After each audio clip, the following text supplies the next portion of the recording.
Yeah. Hello, my name is Roben Chimimana, a SNHU student in management concentration with logistics and operations.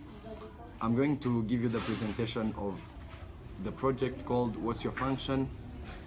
So in this presentation, we'll be looking at the management functions, which are planning, organizing, staffing, leading, and controlling. First of all, what is management?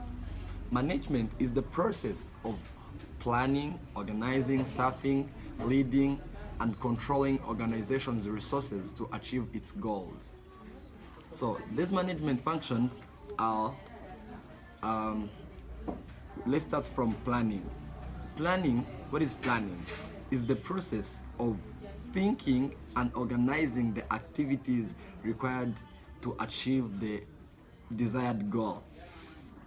This goal might be your own goal, or it might even be the organization's goal. For example, let's say you are working for the company that want to prepare a campaign in a certain area. So the manager will need to plan actions that will need to be done in the campaign, and during the campaign, even after the campaign, to ensure that the campaign will be launched well. These tasks involve like planning for the resources that will be used in the campaign, either people, money, time, the place where the campaign will take place, and how these resources will be used. That's what we call planning. So about the second function, which is organizing. Organizing is the process of grouping tasks into the department, assigning these tasks to people or employees, and allocating resources to be used to accomplish the planned actions. Let's say, for example, in that campaign, you will need to use instruments, dancers, singers, MCs, whatever. So all these things like need to be grouped in a certain department of tasks. Let's call it, for example, entertainment. So you need to find someone who will be responsible for that group set of activities, which is entertainment. So this is the example of organizing. Another function which is in line with organizing is staffing. Staffing concerns job analysis, recruitment, and hiring people with the necessary skills for appropriate jobs. Let's say, for example, you have grouped these tasks into the group and you called it maybe entertainment, and entertainment will be including singers, dancers, instruments, and MCs, whatever. So for you to do that thing, you will need to recruit an employee with the required skills that will match the assignment that is going to be given to him.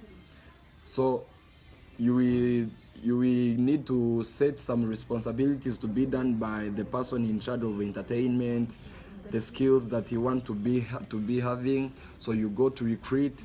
After recruiting, you make the selections. From the selections, you get the best applicant for the job, then you hire him or her. That is what we call staffing. The next function is leading. So most of the time people confuse leading. What is leading in depth? Leading is the action that concerns giving direction to people of how the work need to be done. I don't know if you get this. I said leading is the action that concerns giving directions to people of how the work should be done. For example, after staffing, like you hired someone who will be in charge of entertainment, you need him to give him directions that will help him to perform these different tasks. So you develop different ways that will be used to accomplish these tasks. So that is the way that we use while leading. Another function is controlling. Controlling is concerned with ensuring that everything is going smoothly as planned and according to the directions given. For example, about the campaign, you give the directions to the entertainment manager. For example, let's say we call him entertainment manager. You give him directions of how the work should be done. So through directions, they can get responsibilities and tasks to be done to ensure that everything will be done smoothly as planned and according to the direction given. That is what we call planning. If you planned maybe to get the music, you need to find the different people from different entertainment companies. So you say you find this the dancer from maybe dancer troops, whatever. So that is what we call controlling. Let's look at the management styles. The management styles are used to ensure the proper management of the resources in the organization. These styles have different weaknesses and strength. We can look at directing, delegating, and discussing. By directing, it's a management style that is concerned with providing directions to get a work done. Like you provide directions, you say this will be done in this way, and in this way you will need to do these tasks for you to get this work done. After giving the directions, you just wait for the job to be done. That was the example. For example, let's say you give the Facebook manager the tips of how he can make the post. After giving him the directions, you wait for the Facebook post to be done. Another style is delegating. Delegating is the style that promotes learning through empowerment by assigning tasks to the employees.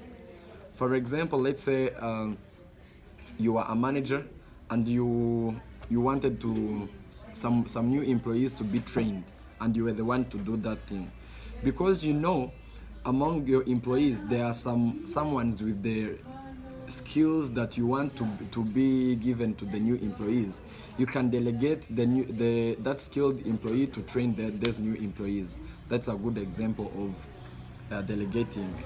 Another style, which is the last one, is discussing, which is the style that promotes learning through interaction. Here the manager might ask employees some questions about the problem that they have. They sit together, they discuss about it. This might be the conflicts that they have. So after discussing, they can get the way of how solving the problem. For example, if two employees have conflict, the manager might call them, they sit together, and he asks them some questions about the conflict and facilitate them during the discussion so that they can solve their conflict, which will also improve their skills. So thank you very much. That was my presentation about the management functions and the management styles. Salute.